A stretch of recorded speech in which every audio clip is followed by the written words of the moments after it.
I don't know. Sort of like look at people who were big drinkers and think, well, what an idiot, you know, why don't you just stop for a start?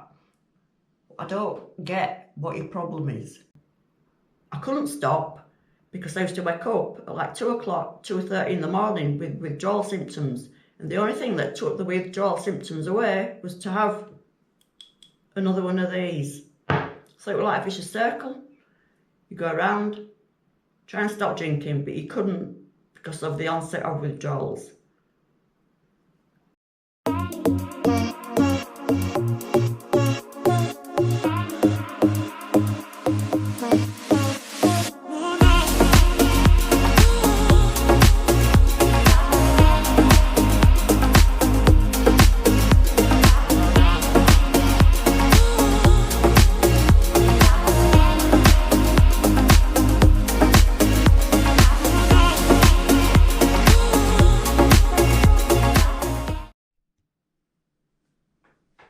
Hello everyone out there and welcome to my channel.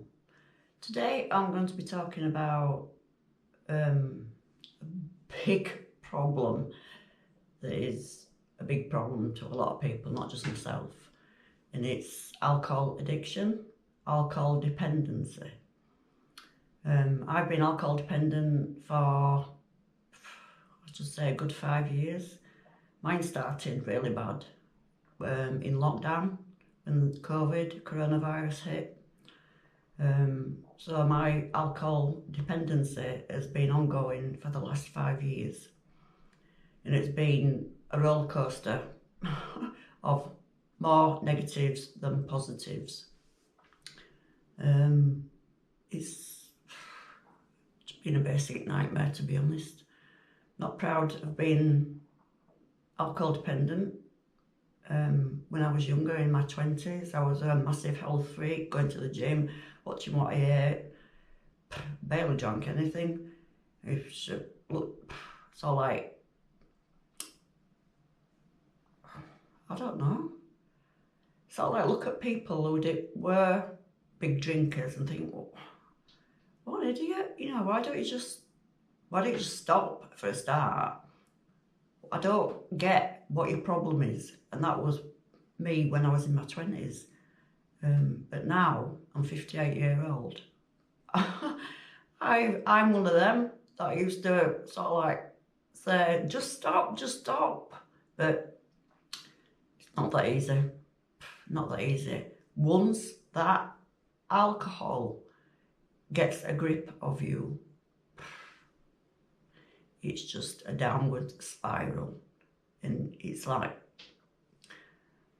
walking through, I've never walked through quicksand, but it's like walking through quicksand and just not getting anywhere at all. Yeah, being alcohol dependent, it's not a very nice place to be. It affects every aspect of your life. It affects not just yourself, your own health, everyday activities, getting to your job, getting back from your job, doing your job, everyday household things that you have to do, cooking as a woman, cooking, cleaning, just general duties around the house, shopping, paying bills, doing your banking, all that just goes out the window. You forget to do things. I got to a stage where I was having to write things down because I could not just remember what I'd done from one day to the next. I used to forget loads. Could never remember what I'd said to people, who I'd rung, who I hadn't rung. I used to ring my son. My son's moved out like 2.5 years ago. I used to ring my son at 2 and 3 o'clock in the morning when I'd been drinking, ask him how he was. Hey, my son, oh God. I didn't even know what we're doing. When you've been drinking to the extent I was, I know I wasn't me, I knew I wasn't me. I had the Jekyll and Hyde scenario where I'm a totally different person sober than I am when I've been drinking. Not proud of the person I was when I was drinking. It was bad, really bad. I've been arrested numerous times. I've lost 2 jobs because of alcohol. I've been in prison twice, all alcohol related. And still, I continued to drink after all that, because that's how it gets a grip of you. You're not in control of your life anymore. The alcohol is. And I named this video Trouble in a Bottle, and that's basically what it is. That liquid that is in abundance everywhere is trouble in a bottle. Just big trouble in a bottle. And it's legal. I could go down I would get mine from the co-op just down the road. I could go to court now, get 5 bottles. I could go to the Asda, get 5 bottles. I could go to Morrison's, get 5 bottles. And I could go to Tesco's, get 5 bottles. Nobody even questions how much you're buying. And I could bring all that home and get absolutely plastered. I'm not gonna, because I am 20 days sober as we speak now. I've got my key worker that I'm under because I've got a 12-month suspended sentence. I've got 9-month probation to do, and I've got a community order that I have to do for 9 months, which includes I've got a key worker and she supports me with alcohol dependency. She's suggested that I take anti-craving medication, a Camprosate, which I started last Monday. So I've been taking that for 5 days, and fingers crossed, I feel okay on it, because I got checked out by the nurse. She weighs you, does your blood pressure, breathalyzes you, and then she writes you a prescription out for your medication. She dropped the prescription off for me a week ago at my chemist last Friday. But the chemist had to order it in, so it came Monday morning. So I went to a course, an FOR course, which was suggested that I go on as well. It's Foundations of Rehabilitation. It's all about drug and alcohol use, and there's people there with the same problems as what you've got, sometimes worse. So you're talking like an open group. And it's okay, actually. It's quite interesting to know that you're not on your own. There's other people out there with alcohol addiction, drug addiction problems. Above the microwave, and this is the glass that I used to use. You can see, just like a little sherry glass. I'll measure it, and I used to fill it right up to the top, and then I'd go sit in the front room and look at my phone. I didn't put the TV on because I made too much noise. I'll measure this glass.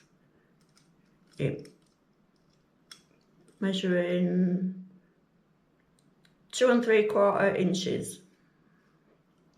If you can see that. This glass measures 2 3/4 inch, or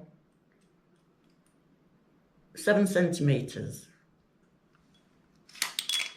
from top to bottom, and across the top it measures 2 inch.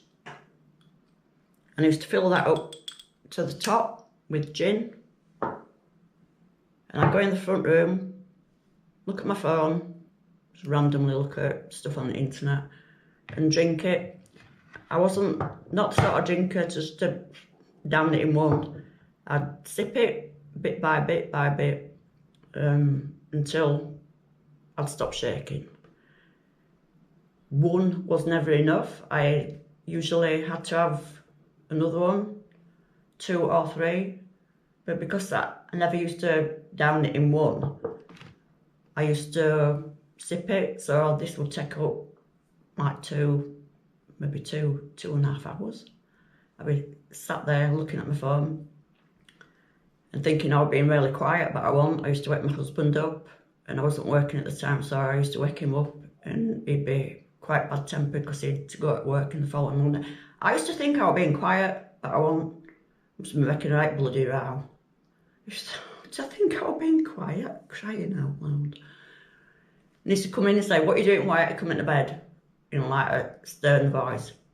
I said, "I can't sleep, I can't sleep." And he'd go, tut and huff and puff off back to bed. Eventually, after I'd had my drinks and I'd stopped shaking and I was feeling sleepy again, I'd get back in bed and try and fall back to sleep. I'd be lying in bed like this, like a statue, still not being able to get to sleep because I'm wide awake, because I've been awake so long drinking gin, trying to stop me withdrawals, that I couldn't get back to sleep. And my husband were having to get up at 5:30, 5:45 for work. And I was thinking I was being quiet when I wasn't. And he says, "Oh, it's all right for you. You're not going to go to work." And anyway, basically, I don't want to get into that. Caused so many arguments, horrible arguments. Friction, because he didn't drink and I did. The amount of times I tried to stop, just couldn't stop. It was like a vicious circle. Because I couldn't stop because I used to wake up at like 2 o'clock, 2:30 in the morning with withdrawal symptoms. And the only thing that took the withdrawal symptoms away was to have another one of these. So it was like a vicious circle. You go around, try and stop drinking, but you couldn't because of the onset of withdrawals. So that I tried to cut down, but that didn't work either because I'd be waking up at like middle at night with withdrawal, starting with withdrawal symptoms, and I had to have another drink. So it's like a vicious circle. Tried to stop, but I couldn't because of the onset of withdrawals. So I had another drink. So I wasn't cutting down in a 24-hour period. I was having the exact same amount. So this is how it gets you. It's ridiculous. Absolutely ridiculous. And I used to panic if middle at night I'd run out. If I run out of gin about 3 o'clock in the morning, I'd be like, "Oh my God, I can't cope. I'd be looking at my phone, thinking, what time does Co-op open? 7 o'clock. Co-op opens at 7. And I'd be counting down the hours. For like, I used to like wake my husband off just before 7, and I'd be straight off down at Co-op to get another bottle of gin. Because I was frightened of the withdrawal symptoms, because it was so horrible, so debilitating. But I'll get in another video about my withdrawal symptoms because it's just bloody awful. Yeah, so that couldn't cut down, couldn't stop, but eventually I did stop, and I'm here at this point now. Can't remember how many weeks it is now. I'll have to reference it because I wrote it all down. So this year so far I've had more sober days than I have drinking days, and we're in July now, nearly middle of July. But last year and year before that, it was just like a train wreck. Horrendous. So this year is the best year I've had for a long time with my drinking. So I'm hoping, fingers crossed, I've cracked it this time. I want to crack it. don't want to go back to that life. It ain't a life, it's just existing for one day at next, not doing out, not wanting to do out, not wanting to go anywhere, not wanting to see anybody, just wanting to be by myself and just drinking that gin hour after hour after hour after hour. Just absolutely ridiculous. What a life, eh? No life at all. No life. Appreciate it if you give it a thumbs up. Please like and subscribe. And I'll see you in the next one. Take care, guys. I can't even speak. I ain't even had any gin either. Alright, guys. Take care. See you later.